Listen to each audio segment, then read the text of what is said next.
Now that we understand the concept of the trend, let's move forward and examine another important concept of technical analysis, the concept of the trend line. The trend line is another way, it's another tool to identify the trend. But before we move there, let's backtrack a bit and remember that to draw a straight line, 2 points are needed. Similarly, to draw an uptrend line, 2 bottoms are needed, and to draw a downtrend line, 2 tops are needed.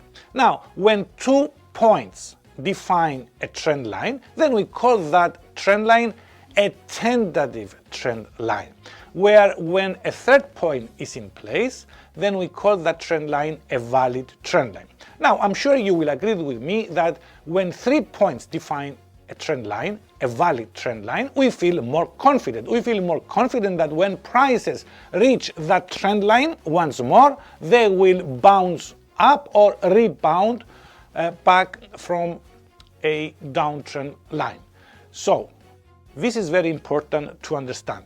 The more times a trend line is tested, the stronger it becomes. Furthermore, the time factor is another important element that defines the strength of the trend line. For example, let's say that a trend line has been tested 10 times in the last week compared to 10 times in the last decade. Which one is the most important factor? The most recent days or the last decade? I'm sure you will agree with me that the most recent days are more important. Also, let's take another example. Let's say that a trend line has been intact for the last decade compared to the last day. I am sure that you will agree with me that the decade is more important in this case. So the time factor is very important in defining the strength of the trend line.